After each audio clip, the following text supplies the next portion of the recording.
Yes, sir. Hey. Cowboys Collective, episode 27. This is 27. 28 27? It's something, bro. We might as well lose the numbers. We might as well lose. Like Cowboys Collective episode Monday. That's what we might as well start doing at this point. Cowboys Collective, episode 28. I see what Law Nation put in the chat. Guys, we made it. We made it. And I got to tell y'all, I was telling AOC and Law backstage, like, man, I crashed last night. I was trying to fold some clothes. And y'all, I just like sat down and was like literally just like sleep standing up from watching film, from reading. John, you put out some great work to just like getting these undrafted free agents. So I'm going to really let y'all carry the show. I do have a few probably points we'll get the fans upset about, but I don't care because I got some thoughts. But other than that, no, I think you're going to carry the show with your opinions you've been having. I think the opinion you've been having, you're about to carry the show with. I'm going to say this, John. They're not going to like me after this, but I want to say something because John was at every press conference. John, shout out to you. Actually, let me do this. Y'all know I believe in giving flowers, man. Shout out to Law for what he did during the draft. Shout out to AOC. AOC, you did an amazing job during the draft. You brought me on AOC. We had a great conversation, like a real conversation about who we drafted, and we kind of had to let the fans know our why. And I got thoughts about that, AOC. And then shout out to John, man. 3 press conferences, John, that you had to cover? Yeah. God, that's a lot of Jerry. That's a lot of Jerry. Yeah. And on that note, we're gonna start off with here's Johnny. And they understand the cost. Come on with it. Let's go. I mean, obviously, we're going to talk about the draft, so I'll get in a little bit too. Just the biggest thing that they didn't address was that wide receiver 2 spot, and I know a lot of people are talking about that right now. Right. I know people have talked about Amari Cooper. I'll still kind of believe that when I see it. Okay. I also don't know that completely fills that hole anyway. I mean, if you're getting Amari Cooper from a couple of years ago, yeah, maybe. I don't know if last year Amari Cooper is really getting that job done there. So they're gonna have to make another move at wide receiver. But that's I think what Jerry was talking about going back to the pre-draft press conference when he said that they had a couple things they were looking at. It had to be wide receiver. So I didn't think they would take one on day 3. I didn't think they would take one in the 3rd round, and I really think the only one they would have taken in the 2nd is if Luther Burden would have fallen to 44. So it really was a first-round thing, and that's it. And so it didn't get dressed in the 1st round. I don't think they really needed anything after that. So that is one major hole, though, that they still have to fill. They can say whatever they want about Lycan Tolbert and Jonathan Mingo and Turpin and, Flanoy, all this. Like, they still need a number 2 wide receiver. So they have between now and training camp to get that done, and maybe it'll go into training camp. But I do not see wide receiver where it's at right now being the same wide receiver group week 1. So other than that, though, I can look at all these position groups and go, yeah, no, I think that's probably pretty close to what it'll be. But wide receiver 2 is one spot that I'm kind of like, I don't think that's filled yet. So the one team that kind of made me raise eyebrows about that, though, were the Packers, because they already have 3 receivers that they drafted all relatively high. And then they just drafted 2 more. But I know they have some injury concerns and things like that. But that was one of the first teams when they took 2 receivers in the first 3 rounds. I was like, well, maybe that's somebody that, could be a trade candidate down the road, because the other names that we hear are obviously Tyreek Hill and George Pickens and things like that. So the Lions pretty much shut down over the weekend the Jameson Williams talk, but he's obviously a guy too. If he was available, that would be worthy of trading a pick in the future. So we'll see there, but that part isn't settled. But I won't get any more draft stuff because I know we're going to talk about plenty of that now. Okay. All right. Well, here's one not in draft thing. Ties in nicely with the you talking about the 3 press conferences. That last one is usually like maybe a half hour long, 20 minutes, something like that. And that 3rd day is a grind. I mean, it's just like one conference call after another. It's a 3rd round. It's the 4th, 5th, 6th, 7th round of the draft. These are guys that probably aren't going to be superstars in the league. You can find a diamond in the rough here or there, but so you're doing one conference call after another, and then the Cowboys don't do the press conference right after, so you wait a little bit. And by Saturday night, you kind of just want to get out of there. So this thing's going 35 minutes, 40 minutes, 45 minutes, but at the end, Jerry started talking about we throwing out questions about updates, about injuries and stuff like that. Right. And that Jerry answer about Trevon Diggs, I mean, he was just putting that thing out there. That was like one of those where that, your eyes, like in the press conference, they're starting to get like, okay, we can wrap this up. We're good. And then he says that, and you're just like, wait, hold on. What's this? And his answer was to the level of like, during those press conferences, if there's something like real quick and good, I'll just tweet out a quick sentence, of a quote or whatever. But when Jerry started talking about the Diggs thing, I was like, I made a little note in my phone. I was like, I'm going to listen to that and transcribe the whole quote when I get back to the media workroom, And so I don't know. Did you guys get a chance to see that, what he said about Diggs? Yeah, I saw it. What did he say, AOC? Because I was looking for the exact quote. Here, I'll just read it real quick. It's not that long. I'll read it real quick. No, go ahead. Go ahead. He goes, he was asked about when he could potentially return. And he goes, we have a good idea. He's working hard. That's very important because if he will be very good and diligent in his rehab process, then he'll get back quicker. And when he does get back, he'll be sounder. If he has not worked as hard, he is more subject to injury. He's learned that one time. I have a lot of hope that his actual rehab and experience from the time before is really helping him out. I think it is. So anybody that thought that the team had some questions about how he rehabbed from the previous knee injury, Jerry's saying that he did. So I know that was a storyline that people talked about a lot. And that's the thing, like there's plenty of speculation about things and you can do whatever, whether it's this receiver thing right now or somebody that they might draft or whatever. But I mean, when Jerry's just out there saying it, and it wasn't even like it was provoked, like, hey, so what is going on? Why is that? Whatever. Jerry offered that up on his own. So that's clearly something that Jerry wanted to get out there. So, yeah. Yeah, but hey, I heard that, and the first thing I thought about was like, oh, we've been talking about this on the collector for like a month and like 2 months already, bro. We have been talking about Trevon Diggs not necessarily being in the good graces, and just based off of how the finances of the roster breakdown is going to work, somebody's going to have to be a casualty of war. And I don't see them paying two cornerbacks about 20 to 30% of their salary cap. They're not going to do that. So one of those guys is going to be a casualty. I knew it was going to be Trevon Diggs from the beginning. And by the way, Big Sarge, I've already done that 5 hours ago. 20,000 people have already seen it, buddy. But go ahead, Foots. Nah, I told people they're not happy with Diggs. Mm-hmm. And it isn't a knock on the guy, but I mean, if you're not taking, you got paid. You got paid, Diggs. And when Jerry is very smart. He's not going to say that unless he, you know what I mean, John? So unless he wants that out. And the truth of the matter is, at the end of the day is going to end, and it may end without Diggs on this roster much longer. I mean, I don't know if it'll be this year, but Savon Revell is here. Right. He's coming. We're going to talk about him.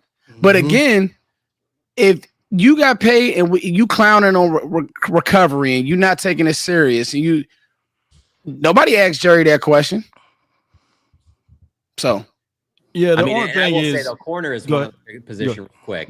That would probably be second on my list behind wide receiver on.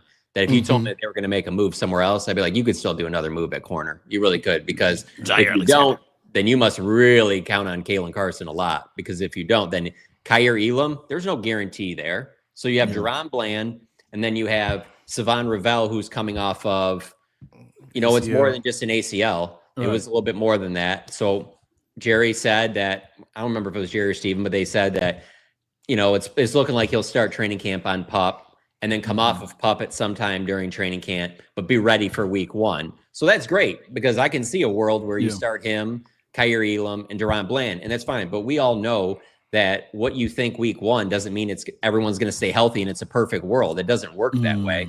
We'll obviously get into that when we talk about their second round pick. But so that's the thing. Like it's a position where they would love to get Diggs back. I don't think it'll be week 1. So let's say that's week 4 or 5, something like that. Then all of a sudden your cornerback crew looks pretty solid at least. But I mean, you're not that far down the depth chart of, we have to go to Booth or, somebody else that you're not going to be real confident in. So that's a position that they might not be set 100% either. No doubt. So all of those DBs, when you have ACL, it takes away from your lateral movement. And as a cornerback, you got to pivot, stop, and then move laterally and sink hips. So it's just going to be, when we see out there in camp, we will see whether or not that need is going to be very warranted. I just don't like Revel. I can't wait to see him out there, but it's going to be a long reservation for him because he's going to have a late start to camp, as well as, like you said, with Trevon Diggs and Josh Butler. So we got a lot of injury corners or recovery corners. So the Cowboys better be on their phone. Yeah, and we got to talk about this draft class. Come on And with it. that nugget about Diggs is just interesting because your replacement may just have walked through the door. Don't play around, man. Here we go. Go ahead. We'll be going through all of the draft picks today, giving our thoughts. John, anything that was said at the press conference, I want you to jump in. But right now, we are talking about round 1, pick 12, Tyler Booker. And I'll take this and I'll take the lead on it because I was probably the most polarized. Here's the deal. I'm not going to run from it. I said what I said and I meant what I said, but I also do understand what the why. And I went on AOC's channel and kind of broke down the why. And even the night of, I broke down the why. When he was first drafted, I didn't really have good PR, by the way. That was good PR. That was good PR. I didn't really have much to say, John. Here's why. I had a second round grade on Tyler Booker, and they were higher on him than I was. And I think it's because of what he's going to do schematically, right? Now, there was a good, I heard Chris Collinsworth say something the night he was drafted. And the truth is, that's how I felt, where great leader, strong player, but the athleticism, I know people will show clips and the highlights, but there are some lowlights in there, and that's okay. The problem that I had with and I don't want to be, I'm not being negative, but the problem that I had was the owner, and even Will came out and said he tracked the same as Zach Martin. Oh, no. No. We're not going to do that. I like Tyler Booker. I think he can win in this league and do some nice things. But telling the fan base that this guy's going to be Zach Martin, how did you guys feel about the pick? Maybe he was talking from a leadership perspective. Go ahead. No, go ahead. Yeah, no. Well, I was going to say that Zach Martin was a tackle. It converted into a guard. So you seeing a guard that's going to be a guard that's going to be on this level. That's from a left guard to a right guard. I get it. He's going to be switching positions because that's the hole that on his team. But if you look at Tyler Booker's tape, he's not as swift as of the feet when it's pulled. So you're going to see some, hey, what is that moments? But he is strong as an ox. So if you're talking about pass pro, you're just talking about 3-step drops, you see betterments with that. If you're talking about running in A gap, B gap, you see some of that.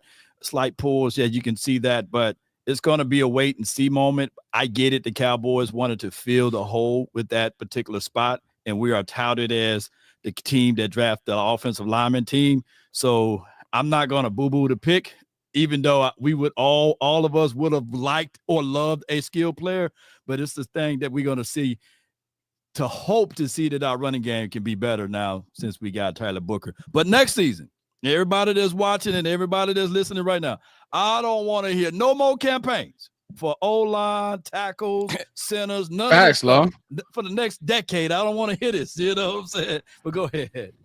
Hey, maybe he was talking about he tracks like Zach Martin from just like a overall impact position, from like this to what he does for the offensive line, the connectivity of the unit, the leadership that he brings, and just kind of his overall aura he's going to bring, because I really liked him. I'm not going to lie.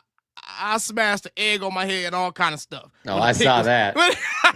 When the pick was made, because I was upset, and I was up here for the last 2 months talking about, ain't no way they're going to pick an offensive lineman. Where did you smash the egg, AOC? On my face. Where on what platform? On night one, on damn near every platform I put it on. But I was doing my stuff like when I got tired. Hey man, I was sick, Foots. When I tell you I was sick, I'm here biting chairs, all kind. I was sick, dog. But I like Tyler Booker. Essentially, he's Brock Hoffman on steroids. He's Brock Hoffman on steroids, bro. So it's like, we were like, okay, maybe Brock Hoffman could be. Nah. Now we got a guy that's going to come in. We know he has the right mentality. The dude has the coldest quotes of the draft easily. All his interviews are like gold. So he's the perfect Cowboy. I'm sure people like John going to love interviewing the dude after games and stuff, man. That would be one of the first people I'm writing down and go talk to after every game. Tyler Booker, what did you think about this game? Well, I took his soul from him in the third quarter and I fed it to Cerebus. That's going to be some stuff that he say, man. So I like Tyler Booker. I love the pick, especially after seeing how the rest of the draft unfolded, but we're going to get there. What you think, John? Yeah, in the moment, I didn't love it just because I felt like that's somebody that you could have traded back and still gotten. But it sounds like that the trades just weren't there. And seeing a report today from Ian Rapport with NFL Network, it sounds like a key piece in all this was Golston Loveland, in that he was the guy that teams were targeting, or at least it appears to be the case, because once he went off the board to the Bears at, I believe it was 9, that's when the phone stopped ringing for a lot of teams. So it just kind of looks like that was a guy that teams were looking to get up for. And anytime we were talking about the draft leading up to this, I think we all would have said we're pretty confident Golston Loveland will still be there at 12, because we probably thought Tyler Warren would have been the guy that goes as the first tight end. And so that was a little bit of a curveball. And so for me, I would have said in that situation, let's say, hey, clock's running down, you can't get the trade out, you don't like what's being offered to you. Me personally, I think I'm taking a Micah Egbuka right there. And he is the wide receiver version to me of Tyler Booker, where, yeah, it's probably not the wow pick. His ceiling isn't probably the wow ceiling, but he's super solid. And I would feel very confident plugging him in as my number 2 and going right into the season, and you're good at wide receiver. And I especially would have thought that after they signed 42 guards during free agency to win deals. So it made me think like that wouldn't make sense. But with that being said, they took Tyler Booker. And so there's a lot of stuff that gets written. This isn't just a Cowboys thing. It's just me as a cynical journalist that, like, especially when things are going good, people will take a little morsel and they'll turn it into this big deal where they're writing all these stories about, and you just kind of roll your eyes. I'll give you one example. And Dak will even joke around about this, but it's that whole, like, Dak rookie year. Look at it. He picked up that Gatorade bottle and threw it in the trash, and it was that big deal. Like, look at that, shows his leadership and all that. There's just things that have happened, like, over time that I just roll my eyes at. So anytime anybody's just like, oh, we talked to this guy today and he was just the greatest interview and blah, blah, blah, whatever, I'm always just like, all right, let me listen to it, blah, blah, blah, whatever. Sure. Yeah, it was okay. Super cynical about all that stuff. I'm saying that to tell you, never heard an interview as good as when Tyler Booker came to the Star on Saturday. Like, my number one takeaway after he got done talking was, all I could think about was the combine and how those interviews are like 18 to 20 minutes and it's just one after another. I feel bad for anybody that went after him. Your interview sucked. I don't care how good you are. Your interview sucked if you followed him. The details on everything, I'm telling you, I tweeted this out, his breakdown of what his pregame routine is, like on game day.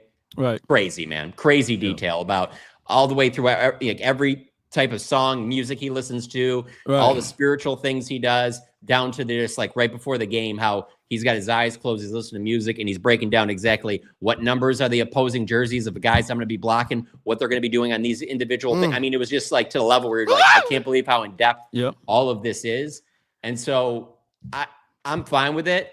But I'm not going to sit here and just be like, I didn't really like the pick and not give you somebody else. So that's what I'm just saying. If I'm being forced to stay there at 12, I can't trade out, because I would have loved to have traded to like 16 to 18 and then be like, hey, I get Booker there, or I get Golden, or I get Egbuka. But if you're telling me that I got to pick at 12, I probably take Egbuka. And especially if you tell me that I come out of this draft with Egbuka, a starting caliber DN and a starting corner, I'm feeling damn good. But hey, there's a lot on the offensive line, so we'll see. Real quick before you do that, hey man, John, did you hear that antecedent about I guess guys were trying. He had told his guys like, hey, if you want to opt out of the game against Michigan, you got to come talk to me first. Like, bro, this dude right here. Hey, I love Tyler Booker, man. I love his mentality. I love everything. Like when he said leadership is something that's earned, not given. You got to come in and earn the right to lead. Like he just says all the right things. And I think that he's going to be another voice outside of Dak that can kind of encourage guys in a different way in the midst of the game. So I really like the dude. And he's got like a background that in a way is almost like trying to think of a good, well, I just use him all the time. So I'll just use him. Almost like a LeBron James, where like when you're young, people knew, hey, LeBron's going to be a major star. So it's like, you got to carry yourself a certain way, even at a young age, because you're going to be under the spotlight all the time. And so for him, obviously he's not the talent that LeBron is, but you could tell that his family, people around him knew he was going to have a chance to be really successful. So that's where you get the whole transferring to IMG, which is arguably, if not the best high school program. I've been there a bunch of times. Yeah, amazing. Like their beautiful campus. Campuses out of the water. It does. So you go IMG to then Alabama. I mean, like he was setting himself up for success. So I say that to say that there's a lot of similarities to me, just from my side of the table, of Tyler Smith, where you're just like, it's more than just a guy that just the lip service that, Right. hey, I read a bunch of books on what I should say during an interview. It's like, no, he's like walk the walk, and you can see the steps that led to that person being as successful as they are. Just before you go, Foots, to contextualize it, he is the guy that points out and calls out things when he was at Alabama. So normally the center points out the mic and call the shifts and stuff like that. So Tyler Booker has that type of background, the cerebral approach. So this is going to help aid on blitzing, help on shifting. And I think he got one of those Foots photographic memories, because he was talking about if he's seen it once, he can see it again, as far as formations on the defensive side, on who have force side and where person is going to be sinking at on the lower third from an offensive line spot. That's crazy. So I can't wait to have that on this side. So he may be the cerebral version of Zach Martin. Yeah. I want to ask you guys, because you guys have probably watched more of his college tape than me. What would you think in a pinch if he had to play one of the tackle spots in a game? What do you think would happen? He can't do it. I don't know if he's athletic enough to do that. Yeah. No. His feet, but he's strong now. He's strong. He's strong. But yeah, I don't know if he's. I don't know if he got good enough feet to do that. I'm gonna tell you, John, and this is gonna be probably the last time I'm negative on it, because I'm not real negative. But I'm gonna be John Machota today.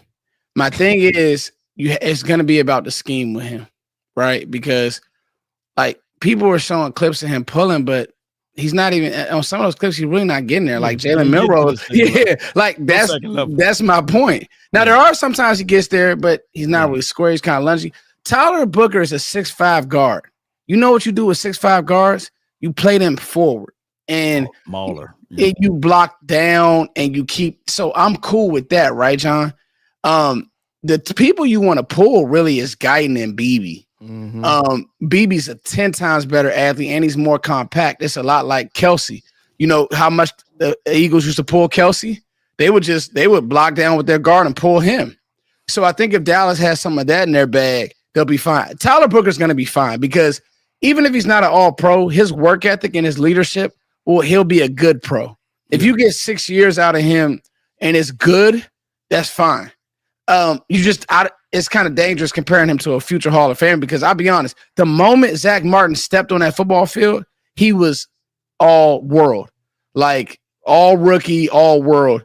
And I will say this, and I was going to ask you, John, do you remember a press conference where they just gave a guy a job? Because that's really what they did. There's like no competition.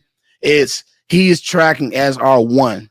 And now, I mean, that is really conviction to me. Yeah, not necessarily. That wasn't really big for Garrett. So even though we knew that they would find a way to put Tyron Smith in the starting lineup, he never said it then.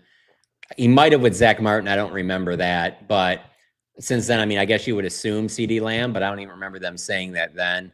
But yeah, no, probably not. Even though most of these first round picks, we know that they were going to be in that. And my last point.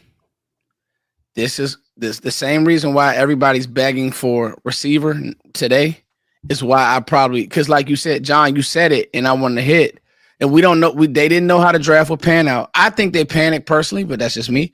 Having Matthew Golden today, Savon Revell, and Donovan Ezeruku, you feel like you hit every need. But at the end of the day, you're keeping your quarterback's face clean, and I'm not mad at that either. The receiver stuff, I get it, but they're gonna run the ball. And what they did with Jaden Blue, Cowboy, Jerry bigger than him. I don't care about no Matthew Golden no more. Jerry got wider shoulders than Matthew. He gonna be a bust. All right, let's go. Hey, I like that, AOC. Let's go. Round 2, pick 44. Donovan Ezeruku. Law Nation, what do you think about the player? Oh, at first I thought we kind of like overdrafted at that edge spot because we had so many edge. Overdrafted or too many edges? I guess too many edges plus overdrafted. But, after I looked at his tape and then after I kind of looked at the stat sheet line and, I'm more of like post-draft guy when I dive into the tape. But when you look at it, like, man, the kid had 16.5 sacks, 21 tackles for loss. That's combined of 37 tackles in the backfield, right? Behind the LOS, if you add them all together. people go through their whole playing career, and they don't have those type of numbers, right? So my guy VA Cowboy called me literally this morning, and he had a conversation with me. He said, look, Law, look at the pick this way. When we get to the postseason, because we're going to get there, their teams only plan to stop one person coming off of the edge, and that was Micah Parsons. Can you imagine Donovan by himself with one-on-one with those bends, with those traits of being able to scoop and get upfield and get to the quarterback with pressure, with relentless pursuit? So even though at 245-ish, I think that this kid can be able to play on the next level and fight for a spot, or even if it's a rotation when we get the lead, to be in there on the field. So I really like his skill sets and his upside. He just need to probably eat a sandwich and get a little bit bigger. But outside of that, I think that he was an excellent pickup for us as far as depths too. The dude is a football player, Foots. The dude played in the Big Ten, and he got those damn statistics. And the Big Ten is a division that's ACC. traditionally, Yeah, he was ACC. Yeah, my bad, ACC. Yeah. But he played in a major conference and got Mm-hmm. those type of statistics, bro. And 16 and a half sacks. I don't give a damn where you at, bro. You are putting in work. And Foots, you actually dropped a gem about Donovan as far as his ability to actually be active in stopping the run. I'm glad you. Right? Thank you for watching that, bro. Yes, bro. You dropped a gem with that. So not only is he someone that's going to be able to take some pressure off of Micah, now maybe we can get away from, double teams. No, Micah, you just got a Robin to your Batman, brother. Now you should be able to open up a little bit, because not only do you have Donovan over there, but you got Dante Fowler allowing Micah to mug that A-gap. Whatever they want to do, man, they got multiple guys now who are scary rushing the passer. And I think that right there, as soon as they made that pick, I was like, okay, I see what type of draft this about to be. They want to beat up people. They want to catch cases. That's what they trying to do, bro. They trying to catch cases. So love that pick, even though, again, kind of like Law just said, when it was initially made, it was one of those picks I had to be like, okay, hold on. Let me think about this. Boston College. Okay, let me look at this guy. All right. Still don't know how I feel. Let me get off the stream, actually start going through some of these games or whatever I can find on YouTube, because it's hard as hell to get into the Thundercloud and stuff. So you got to find a lot of stuff on YouTube and stuff, man. Oh, yeah, facts. But I had to go and actually look at the dude, and I was like, okay, I see what the plan is. Micah just got unlocked a little bit. So just like Booker, I think Donovan is one of those picks that's going to make other guys better as well. Booker's going to affect the run game. He's going to affect Dak. He's going to affect the passing game. Donovan's going to affect Micah. He's going to affect Osa. He's going to affect the linebackers. So I really like that pick, bro, and the corners. So I really like that pick. Yeah, and for me, I mean, I'm pretty biased on this, so take it for however you want. But to me, like, quarterback is the clear thing that you build the team around. So to me, quarterback is always the most important position. But for me personally, the edge rushers are number 2 for me, above left tackle, above the shutdown corner. Those are all important. But for me, so this is actually in the moment, and then when the draft was over, this is my favorite pick. Wow. Also kind of biased because of the fact that, I follow Detroit closely, and this is who I wanted for them at 28. They really needed other edge rushers, so I really liked it there. And then the other part that I really liked about it, as you guys kind of mentioned about, it's not like Micah only has to play off the edge. So there's plenty of time to get multiple edge rushers out there, especially on, third down and in the money downs when these guys are going to pay off. But the biggest one for me is really just last year. Like that on paper, where we sat last year at this time, it's like, oh, they're good. They got Micah Parsons. They got Marshawn Nealon they just drafted. They got DeMarcus Lawrence was here. They got too. DeMarcus Lawrence, and they got Sam Williams. Yeah. Every single one of them got injured. Every single one. Every single one. There's not one of them that was healthy all throughout the season. So my thinking when they took that was, when people talked about how many edge rushers they had, I'm like, oh yeah, get to January with all these guys healthy. Deal with that problem. Let me deal with that problem in January, because I got all these edge rushers and I got to find a way to get them all in the field. That's a great problem to have. So this is my favorite positivity energy. Oh, snap! Time, put that positivity in the nation. I'm gonna. Why I'm being positive? Let me also tell you why I love this pick. To me, there's 4 picks that they've made in the last 3 or 4 years. When they made them, because I'm not guy that, like, I go back and I just am like, oh, I'm just going to crucify these picks after. No, I'm saying in the moment. Right. 4 picks that were clearly, we're drafting for need. And that is, I actually wrote them down. Okay. Tristan Hill. Yeah. Oh, yeah. Kelvin Joseph. Yeah. Luke Schoonmaker. Yeah. Mozzie Smith. Taco. So when you have this pick, I know you're not reaching for anything. And when they do that, that's when they've had their best results. So even though it was only the second pick they made in the draft, it tipped their hat to me, or tipped their hand, I should say, that they were not going to be, hey, we're just going to fill a need, because there were other things you could have taken there. You could have taken the next best running back on your board. You know, you could have reached for a wide receiver there. You could have taken a corner there. But obviously, I mean, there was a lot of great corners there. That Amos kid was still there. Benjamin Morrison was still there. There were plenty of corners you could have taken there. Mike Green was there too. Yeah, Green was there too, even though it sounds like there's he got some stuff stuff going on. off the field that is pretty concerning. He got some Isaiah Bond going on. Hey, let's just be honest with the Sam Williams thing. Can't He's in the have final two of year of those. his deal, and you have not once yet gotten what you thought you were going to get. I mean, Right. So, and then Dante Fowler's a 1-year deal. Can I interject real quick? Yeah, go ahead. With the Sam Williams thing and just a bunch of these other players, because John, you were there, I'm sure, when Jerry was asked about getting a contract done with Tyler Smith and Deron Bland.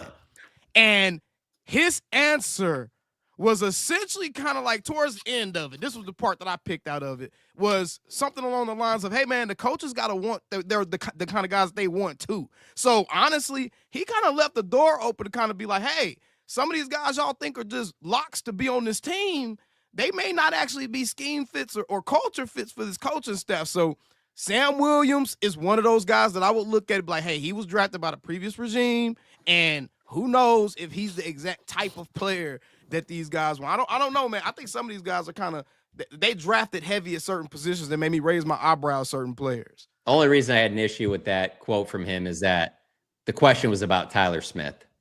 And Tyler Smith will fit into any coach's scheme, right, on any team, right, that has anybody. So Right. It just was like, I get where you're at, Jerry, because at the end of it, he talked about how there's guys that he's paid a little too early. And then there's guys that obviously he's waited long and it's probably cost him money. So there's some people that like commented under my tweet about it saying, well, who is he paid early?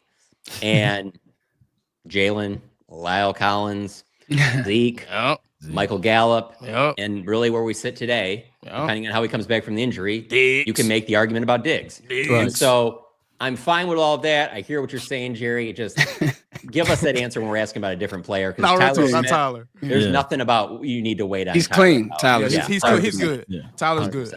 Yep. I want to circle back to something AOC said, and then something that John Machota said, and this is why I love the collective, because we literally make each other's points. And for how I felt and kind of the questions I had about Tyler Booker, not the person, and I keep saying this, right? I keep saying it was not the person, it was the pick. So it's not the person, it was the position. John hit it. I don't value guard the same way I value defensive end. They could have went defensive end at 12. I would have been fine. I warned us. I said, listen, defensive end at 12 is in play. Who do you like there? I would have probably, I mean, I know that Pierce had I would have went either Walker or Pierce, but I know that he had the off the field. So I know, but Atlanta, you see what Atlanta did. They gave up next year's first for both of those guys. Hey, man, I want to hear about the off the field foots. I know. One of these guys they just brought in as an undrafted free agent spit on somebody on the field. So I know. I'm with you. And I actually like him too. I think if they don't go Booker there, I think it's Walter Nolan. So I don't know if you want to compare how you would have felt one or the other there, but it sounds like that's who it would have been. I mean, if everybody that we thought was going to be there, it would have been Tat McMillan. Yeah.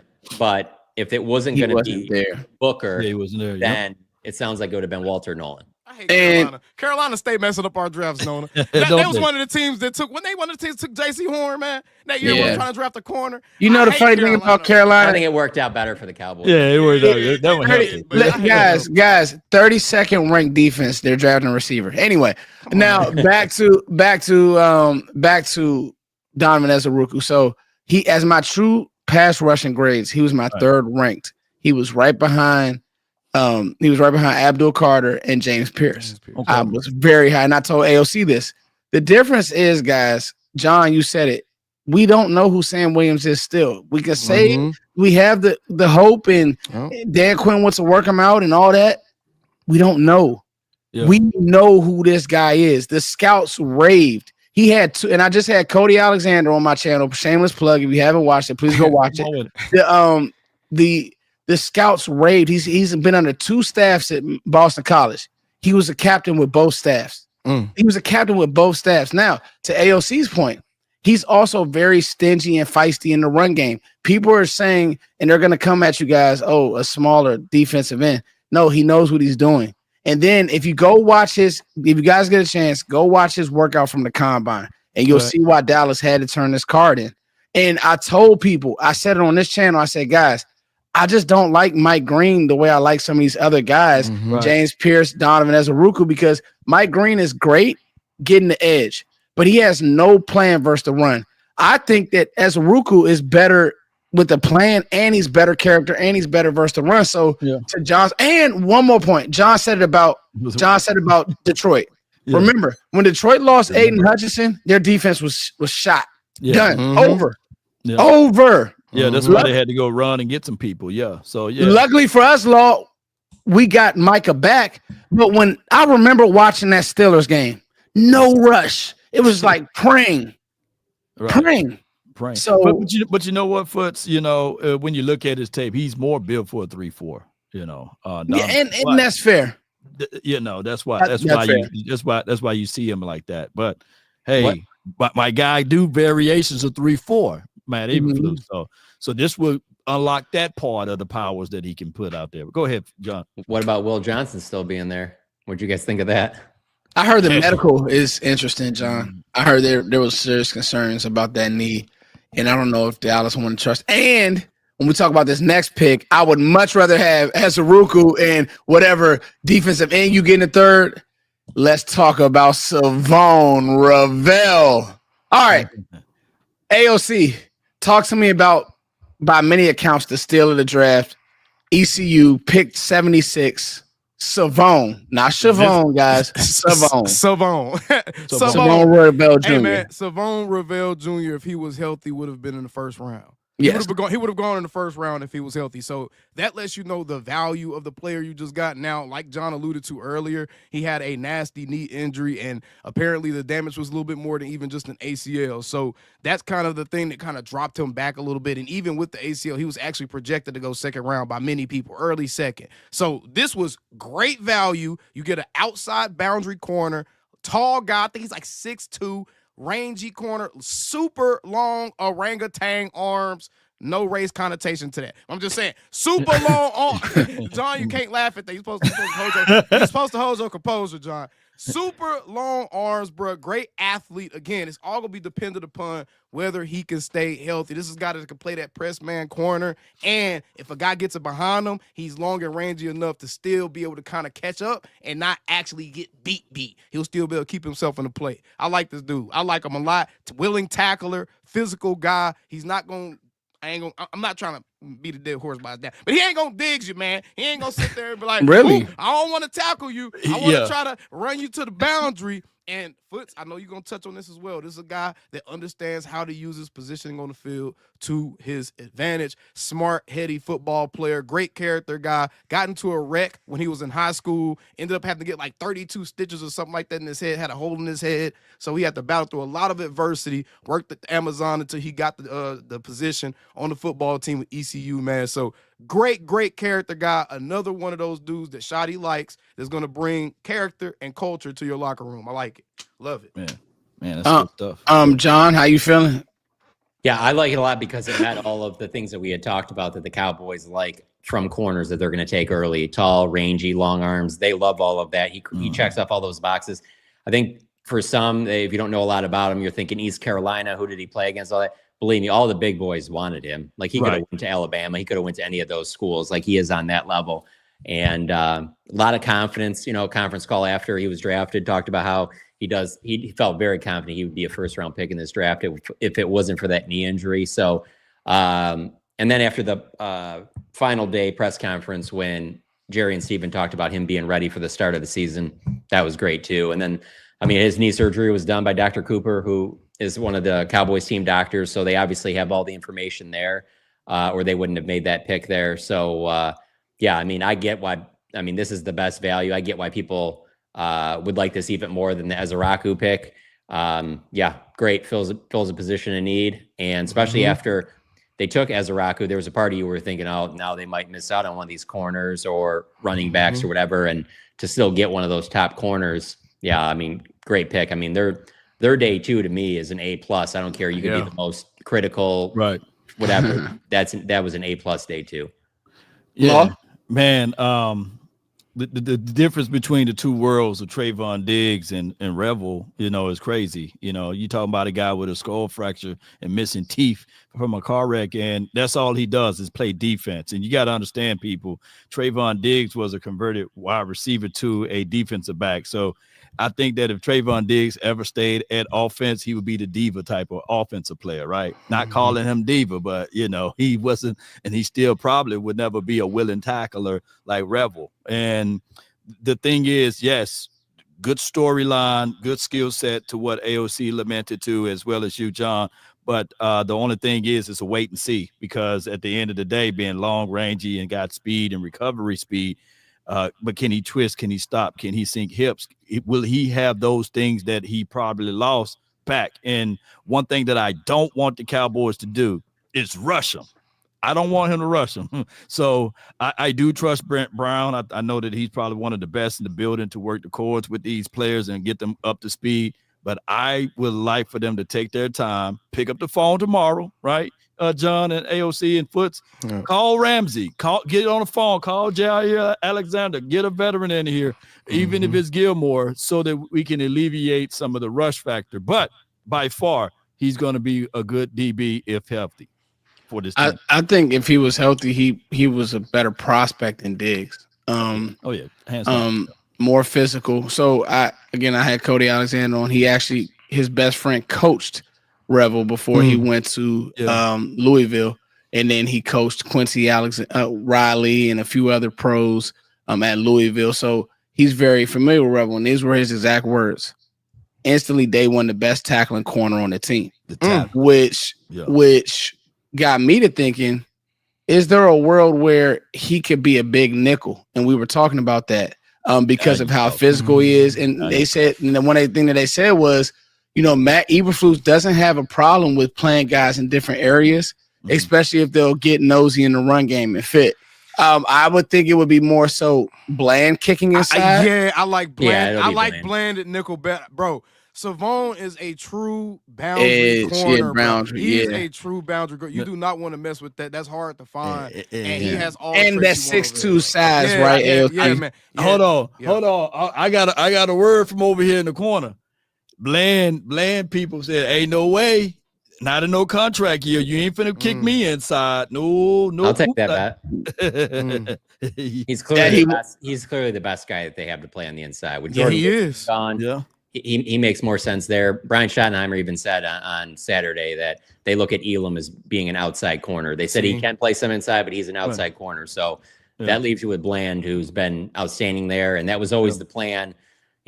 Before was always Diggs and Gilly. Their best three was to have Elam on the inside. Yeah, I mean, and Bland will tackle you too. Bland is a willing tackler too. Yeah, but I don't think the inside money is Cowboys gonna let different no from the outside money though. But I get all three of y'all points though. I don't think the Cowboys in the business of letting agents dictate how they gonna play guys on this field. Man, by the way, Shotty running things, man, it seems like to me it's gonna be open competition in a lot of these spots outside. If your name ain't Dak, Micah, or CD, your job or Tyler, a couple of these Osa, your job is up for grabs, man. And they said that, and they said this much too, AC. Like when we get to the next couple positions, they said it like it's. And the good thing about it, there's no emotional attachment. Right. Like I think fans are ready to see Trevon Diggs pushed. I think now what you guys said. I think that I don't think that he'll be ready for training camp. He said he would, Savon, but I don't think that he'll actually day one, play one, be out there. I think it could be if he's tracking well, the middle of training camp, and that lets guys like Carson, hey, show us what you've been working on, show them what you can do. Elam, show us, but just know this young kid is coming, and he's coming with bad intentions. I think the best thing about him is we hear all these stories, right? Right. We hear these stories, right? AOC of, hey, these guys, John, they're hard workers. It's different. Okay. Thank you, Law. It's very different when you were working at Amazon, still staying in shape, like that type of mindset. You just got a different type of grind. He ain't no NIL baby. Yeah. Let's get to these super chats. Okay, and then we'll finish up the rest of the class and we'll get out of here. John, any truth to DJ Moore being available? And if so, what will it cost? I haven't heard that, but if he is, I don't know. I don't think that's easy. DJ Moore is in the Bears plans. That's I could answer that. No. I mean, I'm just saying if Mingo's worth a 4. Mingo. Didn't the Bears just draft a receiver? Yeah, they drafted Luther Burton. That's what I'm saying. Yeah, I'm just Man, that's like, yeah. DJ. They just drafted DJ Moore. Bro, but these teams don't think like the Cowboys. They believe in giving their teams weapons. Yeah. Like Man, they want to Bears give got a Caleb surplus of Williams. receivers, bro. I know, I'm with you, but so do the Packers. But they feel like, yo, Packers about to trade with them. They got 4 number 2s over there. They're about to trade a couple of They got a lot of bro. twos. For real. John, what about a third and They a will not be trading the Bears, and Packers will not be trading receivers. No. yeah? Yeah. What about a third and Bears a? are lining themselves up so they can lose games 52-49. So John, what about a third and Tober for Wilson or Sutton? Oh, okay. John, what about third? yeah, maybe. I think that the problem here is that the people inside the building like Tolbert more than I was just gonna say that. Yeah, we like our guys. You know? so. Leave it alone. But I told y'all. I also don't think that Garrett Wilson is going to be available. I mean, if you could get him for third and Tolbert, yes, you obviously do that. But I just don't think he'll be available. Yeah. Nah, And then the Sutton thing, I just don't. How good are they at wide receiver if they trade Sutton? You know, why would they do that? Why would they give up any deals? You know, so that's my only one there. But that Wilson is a real nice player if we can figure out a way to finagle. You're not getting him from the Jets. Why would they give him up? That's why. Yeah. Why would the Jets give up? Man, you gotta go get Romeo Doubs or Christian. Yes, Watson. I think Those are- AOC, your those video are- was spot on. Yeah, Go you get gotta go get they because they just drafted Golden and they drafted Saverio Williams. Go with pluck. them, bro. You gotta take your lumps and go get one of those guys. Christian Watson tore Dallas up a couple years ago. Yeah. But Didn't he have at the- ACL though? he did, but at the end of the day, he better than what we got, John. That's why I said Watson. Romeo was a little disgruntled over there. So give me Romeo. Romeo Doubs. Yeah, he also Romeo has Doubs. too there. All right, here we go. Law Nation on Cowboys. I'm glad y'all can. Oh yeah, we're not doing. Yeah, thank y'all so much for that, man. Thank you, Daniel, for the $20 super chat. I hadn't even read it. Yeah, no. So, hey, and let me say something. I just like to put that down. I love y'all, man. I love y'all. So anyway, let me say something, bro. I am so tired of this fan base because these people are the day after the draft, AOC, they crying for a receiver. And I'm like, yo, y'all just was taking a victory lap for a guard, and that be the stuff to me that's just like, you can't win with these people, John. You never win. You can't win, John. Can't win. And that was my fear was I'm glad we got through these last 2 picks and we'll get through the rest of the draft. But my fear was this, John Machota, AOC Law Nation, that you would get best available, and now you get to the 3rd, 4th round, and it's like, oh crap, we didn't hit receiver. And you know what I'm saying? So at the end of the day, it is what it is. They getting us a receiver. They getting us a receiver. I reserve the right. I ain't forget about my egg, y'all. I reserve the right. I was going to address this. We had such a great draft that we addressed so many needs that we only looking at one real need on this team, y'all. And we talking about, they are on the phone right now. Can we let them hang up all the phones before I got to crack an egg first? That's all I'm asking, man. They done did such a great job with this damn roster this offseason. They did a good job. And that's all I This kind of promise. sounds like I'm getting lost here. I don't know if Don't you're do talking this. about the egg thing or if you're talking about when you said that this Micah deal was going to be done like a month ago. Don't do this, John. John. John, like, John. First of all, that's not fair. You know damn well Jerry messed that up. He did. You know damn well Jerry messed it up, John. No. Hold on. When you were Jerry saying that, admitted believe me, I'm factoring that all up in here. Believe me, I've been around this. I know all the players. Okay, that's why I was like, this thing ain't about to get done. There's plenty of other things that'll get played here. It don't benefit Jerry signing Hey, to be Michael honest right with now. you, let's take it back to what you said earlier, AOC. When you talked about that the Tyler Smith quote that he gave. Yeah. Why didn't he give that quote about Micah, about wanting to see more from him and that, about not paying a player too early and stuff like that? Now, he kind of did at the owners' meetings, but not to the level there. To me, like, I think that what you're going to get and the ceiling and all of that is greater with Micah Parsons. Don't get me wrong. But Tyler Smith is the safer person that you can give like a long-term contract to. Like, I fully expect Tyler Smith to be starting on the Cowboys offensive line in, I don't know, 2032. Right. With the next Yeah. quarterback almost, huh? Right. Yeah. Not for real though. With the next, with the next. That is, and then we didn't talk about this, but as much as some Shut people, your ass up, Big Sarge. Go ahead. My bad. some people probably got nauseated by them saying this, bad. but there is some truth to, you make the middle of that offensive line strong because of the teams in your division. That is a big, I mean, when you do look at the rest of the NFC East, there's some really great defensive tackles there. In there, man. Yeah, so it does man, make sense, especially for, I'm sure Dak loves that he knows what he's got in the middle of that offensive line. A lot of trust there. Not Micah the has gonna hijack get foot, slapped not with the hijack foot, No, but John, by you being, on the outside, basically, because you're not a fan of this, Mhm. who won the draft out of our division? Us. Wait a minute, that's a long pause there, John. What's Us. going on, man? The Eagles just don't, don't ever seem to do anything wrong. I don't know how the heck. I don't know how the hell that these things just keep falling in their lap. But by the totality of the draft, I'd rather have the Cowboys draft. But The Cowboys had a Okay, better okay. draft. when I you feel get like. Jahad Campbell at the back of the first round, I don't know. He's man, a bust. Buddy That Johnson's and even better. the safety out of Texas that they got, that I know that the Cowboys. Makuba, yeah. put in, yeah. I don't wanted know. him. I ain't gonna lie. I wanted Makuba. All right. Ass now. let's move on, and this is what we'll do for the sake of time. I'll give so our next couple picks: Jaden Blue, Shamar James, Johnny Cornelius, Jay Tuai, I don't even know how to say it. Yeah. Phil Maffa and Tommy A. I'm not gonna try that one either. You guys give me your favorite out of these next couple of picks, because I got one, but I want you guys to give me yours, and we'll close out like that, because I feel like this, like John just said, if John's saying that we won the draft, we won the draft. Hey man, I'm gonna tell you something right now. Jay Toy, look out for that dude, bro. That's going to be a sleeper Clogger. pick right there. Y'all wanted a one tech. The Cowboys said, "Okay, we got you. Now I'm gonna get you a one tech. I'm gonna get you a Samoan Islander, Islander one tech that's nasty and can actually get upfield if he needs to too. He ain't just a clogger. He can actually rush the passer a little bit. I love the dude." Nasty, gritty, grindy player, fat back. Really like, obviously, Jaden Blue. I know one of y'all gonna talk about Jaden Blue.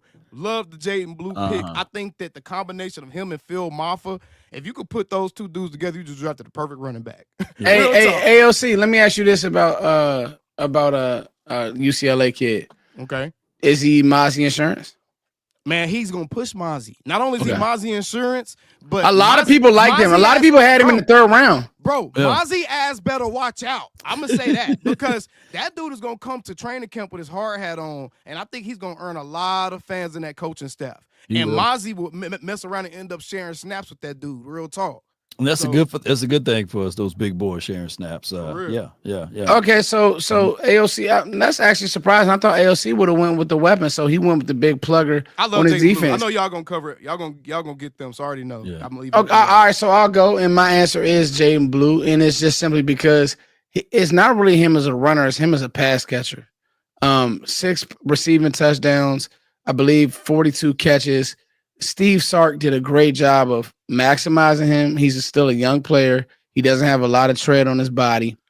He was behind Jonathan Brooks last year. He was behind 6 NFLers in his career. Guys.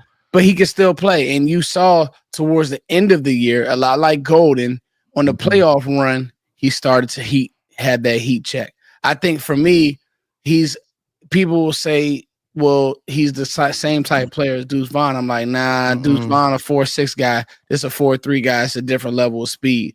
I think deployment will be important, right, guys? Like, you don't know if he's going to be an every down back early on, but if you can deploy him in a certain way, but to me, it was because we didn't get a weapon. So I think what they said was, and I'll say this, Damian Martinez was on the board, and our K-State kid was on the board.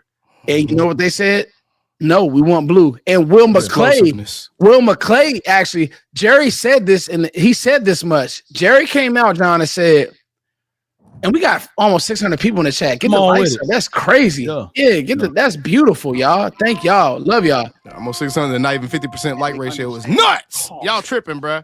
Y'all tripping. Jerry came out and said, Jerry came out and told what's his name. He said, "Man, that Will keeps saying blue, blue, blue." So this is Will's guy, and this also tells me he's gonna get a fair, unbiased shot to get on the field. If he didn't have the fumbles, he would have got drafted way higher than he did. He does have a lot of fumbles. Yeah. Anytime you run a 4.3 with a growing injury, that's cool. And then at the pro day, he ran like a 4.28 something. That kid is fast, man. And we should be able to see it now. We got the great wall of Tylers in front of him, so he should be able to get out to the edge. And we even got an undrafted guy as a tight end named Tyler, so you can put him out there. We have just all of the Tylers running between. But since y'all left me with the scraps of Shamar James, I think that he's like the off-brand version of Overshawn. That's what the people have said. Yeah. That's good. That's a good comp. That's a good comp. But he could have some high upside. I think that if he never ran to 40, he would have got drafted a little bit earlier.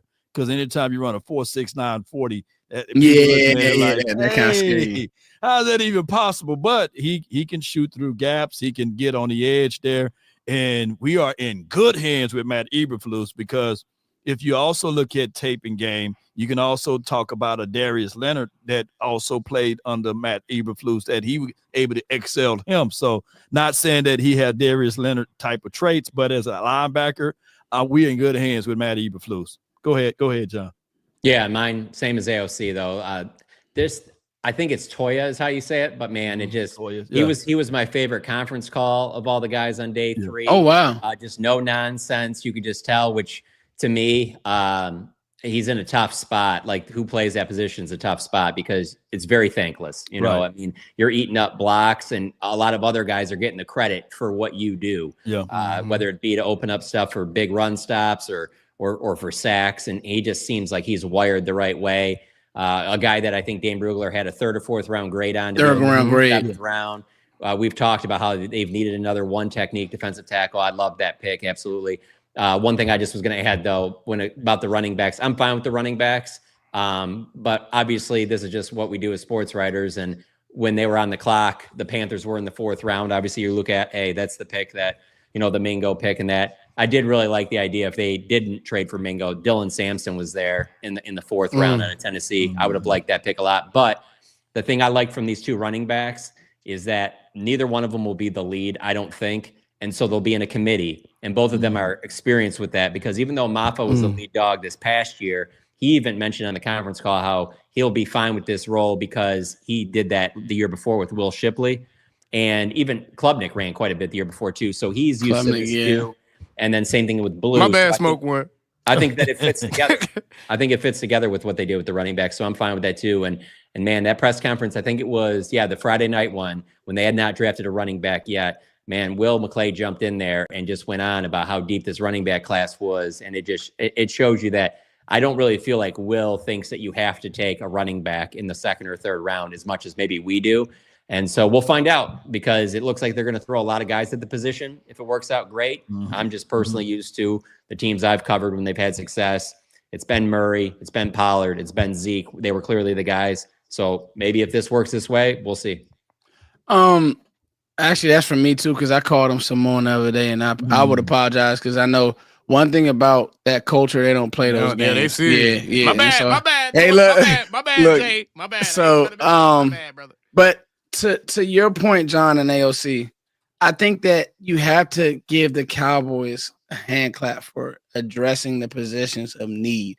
We sit on these platforms and talk about the need, and I'll put a bow on this draft. And I don't know if you guys have thought about this, but when I was, and maybe some people have, but when I was, man, go ahead, please.